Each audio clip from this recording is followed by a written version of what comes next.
Bismillahirrahmanirrahim. Let's start with the quote of the day.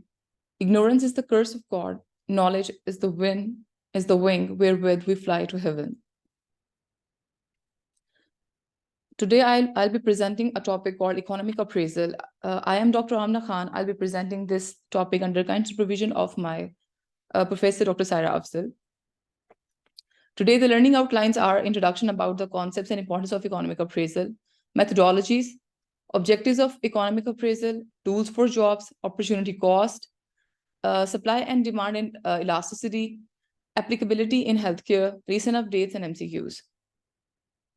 Learning outcomes. By the end of the presentation, we would be able to understand about the concepts and the importance of economic appraisal, methodologies, tools, opportunity, cost, supply and demand, and elasticity in healthcare setting.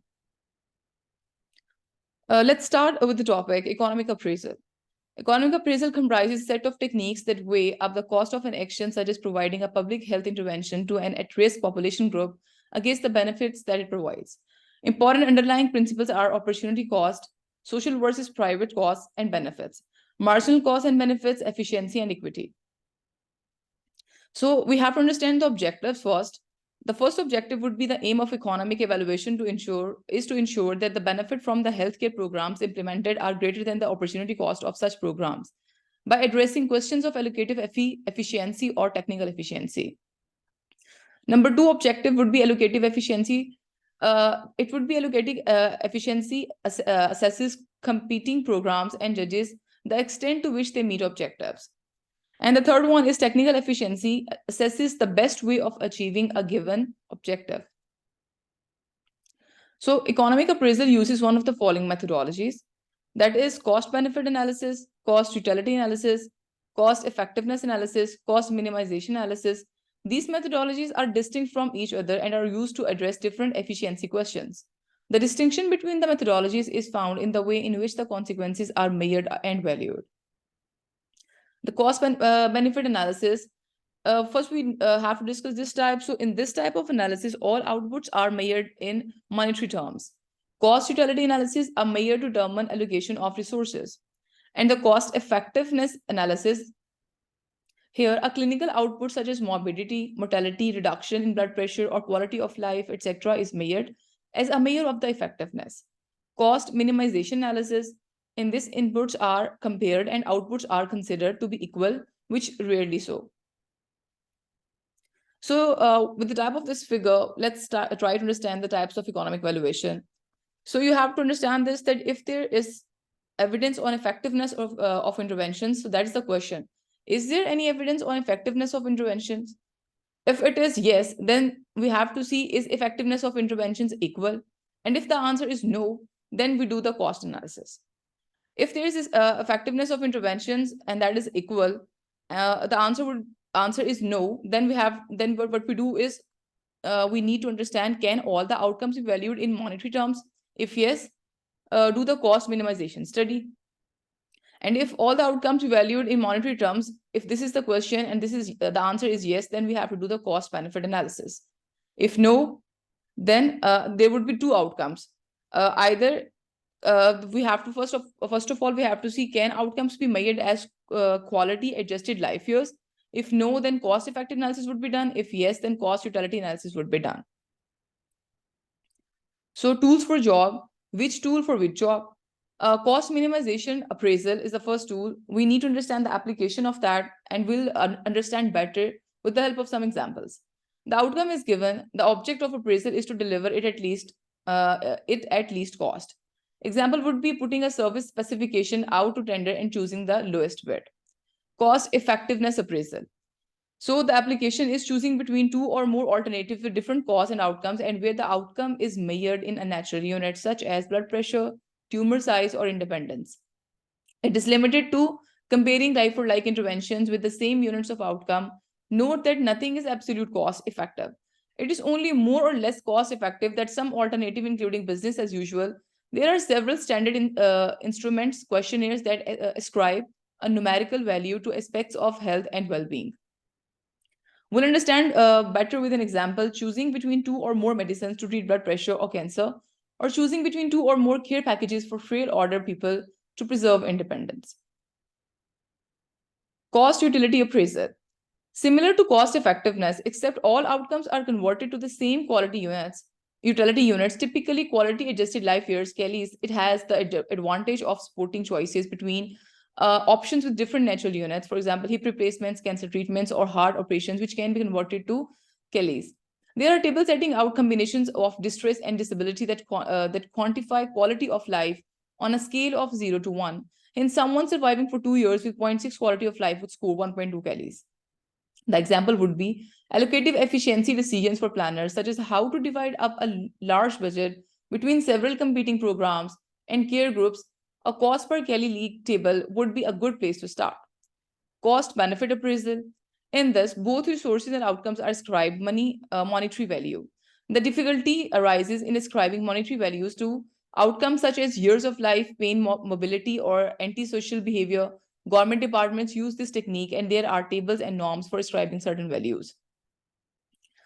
The example of this would be answers questions such as, should we invest at all? Will there be a payback in a reasonable time frame? Who pays and who benefits? What is the social return on investment? And if someone wishes to understand more, then there is a link and you can understand these tools better and in a much explained version. So what is the economic evaluation? Economic evaluation is a systematic assessment of one or more policies or programs in terms of cost and outcomes. The example is, consider the childhood vaccination schedule recommended by the Advisory Committee on Immunization Practices in 2009. An economic evaluation found the following. The ACIP recommendation word, cost is $7.5 billion, prevent or avert.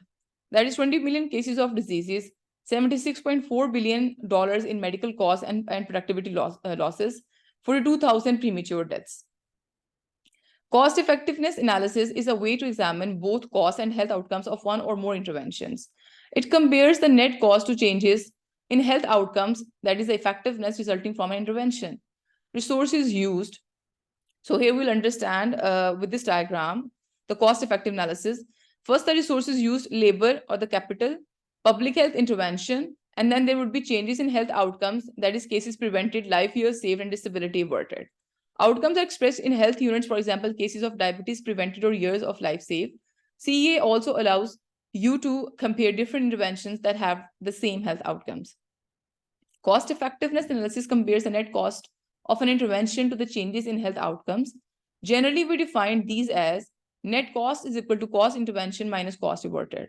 Changes in health outcomes is equal to outcomes with intervention minus outcomes without intervention.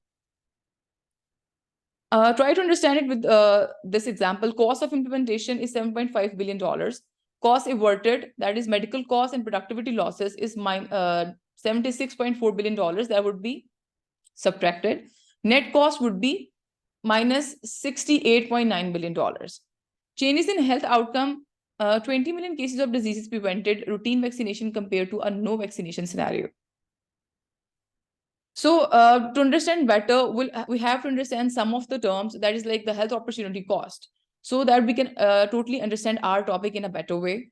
The opportunity cost refers to the loss of potential benefits from other options when one opinion is chosen, to estimate the health gains that could have been achieved elsewhere with the same levels of investment. The opportunity cost of investing in a healthcare intervention is best measured by the health benefits, life years saved, quality adjusted life years, that is Kelly's gain, that could have been achieved had the money been spent on the next best alternative intervention or healthcare program. Demand and supply. So what is demand? Demand, it is the type, quantity, and quality of services or commodities wanted or requested. But the demand for health and medical care is, in strict economic sense, is a function of consumers' income, the price of medical care relative to the prices of other goods, and the preferences of consumers, including their perceptions about health and healthcare. So when we're talking about demand and supply, we need to know the healthcare is demanded as means for consumers to achieve a larger stock of health capital. The demand for health is unlike most others good because individuals allocate resources in order to consume and public health and produce health. Grossman's model view each individual as both a producer and a consumer of health. Health is treated as a stock which degrades over time in the absence of investment in health, so that health is viewed as a sort of capital. The model acknowledges that healthcare is both a consumption good that yields direct satisfaction and utility, and investment too, which yields satisfaction to consumers indirectly through increased productivity, fewer sick days, and higher wages. When we talk about the demand and supply, there is law of demand as well. So investment in health is costly as consumers must trade off time and resources devoted to health, such as exercising at a local gym against other goals. So law of demand is the other things being equal, a fall in price leads to expansion in demand, and a rise in price leads to contraction in demand. Supply, anything which is offered for sale. In economics, supply of a product during a given period of time means the quantities of goods which are offered for sale at particular prices. Supply of a commodity may be defined as the amount of that commodity which a seller are able and willing to offer for sale at a particular price during a given period. Similarly, sellers should have willingness to supply a product. This depends upon the difference between reservation price and the prevailing market price, or the price which is offered by the buyer for the commodity. The law of supply, by keeping would be the by keeping other factor constant, supply expands, which rise in price, and contracts fall in price. It has been observed that usually sellers are willing to supply more with rise in prices. The supply varies directly with the changes in price. Supply of healthcare facilities depend on internal and external factors. The internal factors are availability of funds, government subsidy and encouragement, existence of medical personnel and drugs, etc. The external factors demands for healthcare, existence of pharmaceutical companies, labs, blood banks, etc. As the demand for healthcare service is inelastic, the supply of healthcare service is also inelastic. There is another concept, elasticity. We should know a bit to understand our topic better. So this term is basically defined as an elasticity is the percentage change in one variable associated with a percent change in another. Elasticity of demand refers to the degree in the change in demand when there is a change in another economic factor such as price or income. If demand for a good or service remains unchanged even when the price changes, demand is said to be inelastic. Examples of elastic goods include luxury items and certain food and beverages. Inelastic goods are meanwhile consist of items such as tobacco and prescription drugs. The elasticity of demand is calculated by dividing the percentage change in the quantity demanded by the percentage change in the other economic variable. The elasticity of demand helps companies predict changes in demand based on a number of different factors, including changes in price and the market entry of competitive goods. Elasticity of demand for specific classes of healthcare services. Although the price elasticity of a demand for medical care is relatively low, certain types of care are found to be somewhat more price sensitive. Preventive care and pharmacy benefits are among those medical services with larger price elasticities. The finding that the demand for preventive care is more price sensitive than the demand for other types of care is not surprising. The number of available substitutes for a product is a major determinant of demand elasticity. In the case of preventive care, a number of goods and services could possibly serve as substitutes. As a result, when the price of care increases, consumers are able to substitute away from preventive care towards other goods and services that promote health, such as nutritional supplements and health foods. In addition, preventive medical services may be seen more as a luxury than as a necessity, and thus may put off when the price of such care increases. It is also likely that since the benefit of preventive care accrue in the long term, they are heavily discounted. So it's a time for the recent updates now. Let's start with the first one, the cost effectiveness of tele-rehabilitation versus traditional care after total hip replacement, a trial-based economic evaluation. The primary analysis used an incremental cost effectiveness ratio to compare the cost per quality adjusted life year accrued in the tele-rehabilitation group versus in-person controlling using costs and effects data from the randomized trial. Estimated mean differences in healthcare costs and Kelly's gained were not significant. However, tele-rehabilitation significantly reduced the time burden for patients and carers. The other one is accounting for country and time specific values in the economic evaluation of health related projects relevant to low and middle income countries. Here we present a conceptual economic evaluation framework that aims to clarify the distinct roles of these different evaluation parameters in evaluating a health related project. Estimates for each are obtained for each country and in each time period based on available empirical evidence. Where existing estimates are not available for future values of the marginal cost per unit of health produced by the healthcare sector, new estimates are obtained following a practical method for obtaining projected values. We find that applying existing guidelines as done in conventional practice likely underestimates the value of health-related projects on account of not allowing for expected growth in the marginal cost per unit of health produced by the healthcare sector.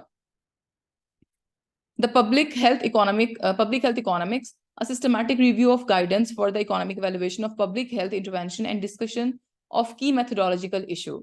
So the abstract is given. They have given us the background. If the public health is a science, then the art of how society collectively aims to improve health and reduce inequalities in health, and public health economics is the science and art of supporting the CN. They have given the methods. The methods used are the electronic databases and organization websites. Were searching using a 22-year time horizon, 1992 to 2012. So let's focus on the results and conclusions. We identify 5 international guidance documents, 7 UK guidance documents, and 4 documents by individual commentators. The papers reviewed identified the main methodological challenges that face analysis when conducting with such evaluations. There is a consensus within the guidance that wider social and environmental costs and benefits should be looked at due to the complex nature of public health. This was reflected in the theoretical underpinning, as the majority of guidance was categorized as extra welfareist. Conclusions. In this normal review, we argue that health economics may have come full circle from its roots in broad public policy economics. We may find it useful to think in this broader paradigm with respect to public health economics. We offer a 12-point checklist to support government, NHS commissioners, and individual health economists in the consideration of economic valuation methodology with respect to the additional challenges of applying health economics to public health. Here are references of my presentation. Now it's time for MCQs. Let's start with the first one. Which of the following is not a reason for increased health spending? Number A, people spend more on their health as their income increases. B, people are living longer. C, the average age of the population is rising. D, people are dying earlier. E, no specific reason. Anyone?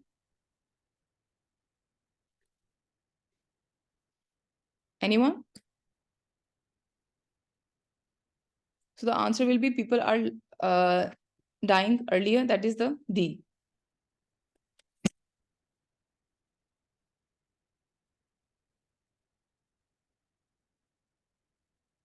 The economics, the economic valuation method that puts a monetary value on both the cost and the output is A, cost analysis, B, cost minimization, C, cost benefit analysis, D, cost utilization analysis, and E, cost maximization. Anyone? D. No, it's not D. Please think again. That is C, cost benefit analysis.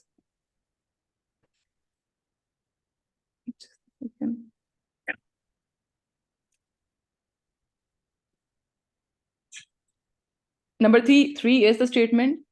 There is no such thing as a free lunch relates to the application. A, the concept of technical efficiency. B, the concept of allocative efficiency. C, the concept of the margin. D, the concept of opportunity cost. And E, the concept of non-technical efficiency. The answer is D. D. Yes, it is D, the concept of opportunity cost. Which of the following seeks to measure the benefits to individuals of additional life years following a medical intervention? A, cost minimization. B, cost utility analysis. C, quality adjusted life years. D, profit maximization. E, profit minimization.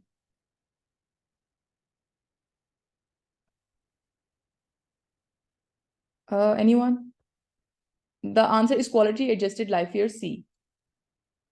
Fifth, increased life expectancy is closely correlated with which of the following? A, reduction in exercise. B, reduced spending on pharmaceutical research. C, fall in educational achievement. D, increased health spending per capita. E, decreased health spending per capita. The answer would be D, increased health spending per capita. The following are a list of keywords which terms are correct mesh terms used in retrieving economic evaluation studies. A, cost benefit analysis. B, expansion cost analysis. C, cost and cost analysis. D, cost non-effective analysis. E, benefit cost analysis. Anyone? That is A, cost benefit analysis. Number 7, an increase in demand within the National Health Service, that is for healthcare which remains free at the point of use, but where medical resources are limited, will result in A, reduction in price of healthcare. B, longer waiting list. C, rise in price of healthcare. D, unemployment in healthcare service. E, employment in healthcare service. The answer would be B, longer waiting list. Number 8, the following is a list of the disciplines, some of which relate to health economics. Which discipline does not belong, belong in this list? A, statistical methods does belong in this list. A, statistical methods. B, anthropology. C, health service research. D, non-statistical methods. E, all of them. The answer is E. Question number 9. The MCQ would be, there are 3 basic types of economic evaluation methodology: cost effectiveness analysis. Number 2 is the missing, which we have to answer. Third is cost benefit analysis. What is the missing type? Select the correct answer from the list below. A, insurance benefit analysis. B, cost minimization analysis. Clinical efficiency analysis. D, allocative efficiency analysis. Or E, non-clinical efficiency analysis. Anyone? That would be B, cost minimization analysis, as the major ones, they are mentioned already here. Number 10 is the patient. The patient have different amounts for the same condition. In year 1, person as A has surgery costing $3,000.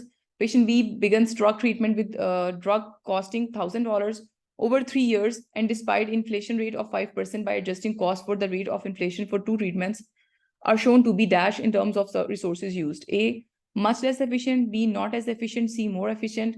D, equally efficient. E, not efficient. B. No, that would be C, more efficient.